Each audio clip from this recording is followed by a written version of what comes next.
daandiin nuyi ijaaru, bishaan nuyi galchinu, ibsaan nuyi galchinu, deeggarsi nuyi goonu hundumtuu badhaadhina maatiidhaaf, dinagdee maatiidhaaf, hiyyummaa maatii keessatti injifachuudhaaf ooluu danda'u irra jiraata. Isa kanaaf akka oolu bara kana karoorfannee hojiitti galaa jirra. Kanaafuu har'a dhaamsi nan uummata keenyaaf dabarsuu barbaadu carraa qe'ee keessan jiru, carraa maatii keessan keessa jiru, humna maatii keessan keessa jiru qindeessitanii hundumtuu sochii dinagdee keessa kaabaa kibbaa baadhiyaa akka itti hirmaattan akka itti galchan asumaan waamicha koo dabarsuun barbaada. Kan mataa ollu qabu, kan addunyaa faana ollu qixxeessu, kan jijjiirama barbaadamu nuu fidu hojiif hojii qofa, yoo hojjenne qofa, yoo harka wal qabannee sadarkaa hundatti namni jiruusaa jijjiiruudhaaf yoo tattaaffate qofadha. Kanan goonu taanaan hojii dhabdummaan hiikuu hin danda'amu. Kanan goonu taanaan hiyyummaa sadarkaa hiikoo qabutti injifachuu hin dandeenyu. Kana gochuudhaaf paartiin keenya, paartiin badhaadhinaa, mootummaa naannoo Oromiyaa qindoominaan sadarkaa hundatti sosochii misooma guddaa warraaqsa dinagdee jalqabne fiixaan baasuudhaaf adda tokko wal qabannee kan hojjennu ta'uusaa asumaan mirkaneessuun barbaada. Kanaaf gufuun waan sadi, tokko fiinni guddaan gufuun warra odeessee bulaadha, warra oduudhaan jiraatu, sirnoota mo'atamanii injifatamanii awwaalamanii burkutaan ekeraan isaanii fi arrabni isaanii qofa warri gooda irra jirutu jira. Isaanin nu sodaachisaa nu jiraachisuu barbaadu. Warra injifatamee daaraa daakuu ta'ee badee lamuu ummata keenyatti lammaffaa ol jedhee dhaabbachuu warra hin dandeenyeen sodaa isaanin nu sodaachisaa, warra nu sodaachisee nu jiraachisuu barbaadu, isa odeessee warra buluu barbaaduuf har'a ifatti itti himna. Sirni isaanitti nu sodaachisan sun badee jira. Lamuu ummata keenya irratti awwaala keessatti awwaalamerraa ka'ee dhaabbachuu hin danda'u, oduudhaan dhaabbachuu hin danda'u, arrabaan deebi'ee nurratti ijaarramuu hin danda'u. Kanaafuu ummanni keenya sadarkaa hundatti harka wal qabatee sirna awwaalame kana caalmatti awwaala isaa kan gadi fageessin misooman hojii hojjechuudhaan, Oromiyaa ijaaruudhaan, Oromummaa ijaaruudhaan, Oromiyaa fi Oromummaa immoo kan ijaaru hojiidhaan, gochaan. Kanaaf warra odeessanii oduudhaan jiraachuu barbaadan kana fuuldura dhaabbannee hojii keenya cimsinee jiruuf jireenya uummata keenyaa jijjiiruudhaaf jabaannee hojjechuu danda'utu nurra jiraata. Warri kun maqaballeessii daangaa hin qabne gaggeessu. Sirni federaalizimii diigamaa jiraa jedhu, jijjiiramni kun sirna federaalizimii diigaa jiraa jedhu. Sirna federaalizimii maaltu ture dura?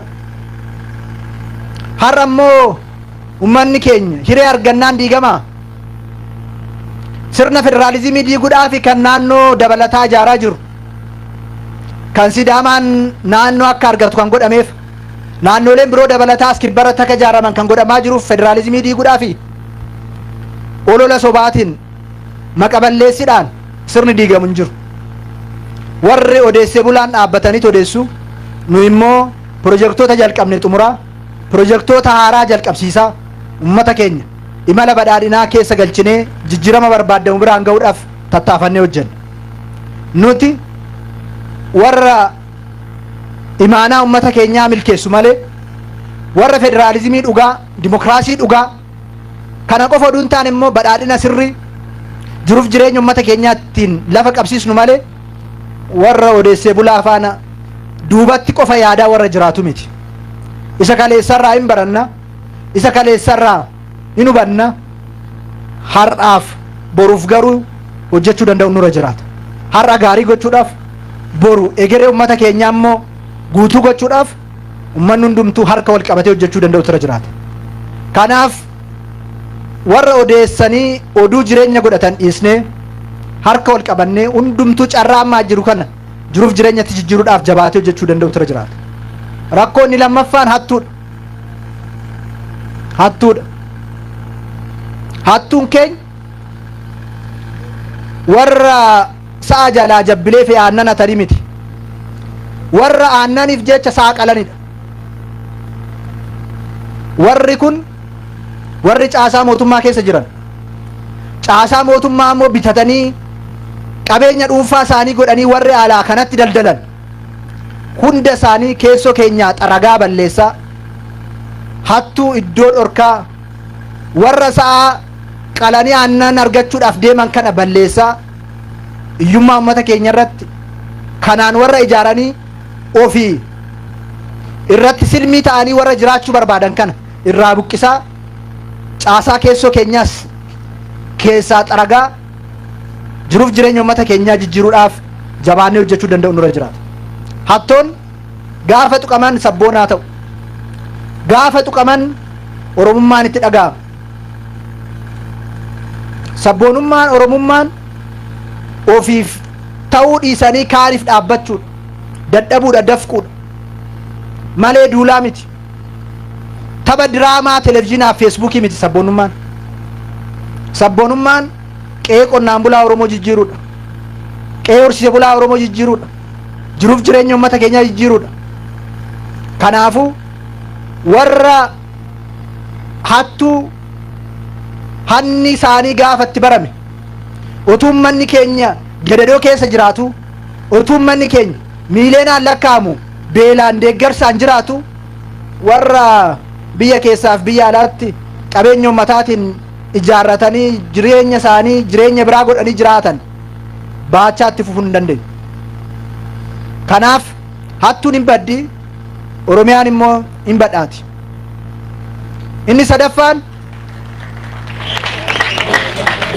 Inni sadaffaan dhibaa'ummaadha. Dhibaa'ummaan diina keenya.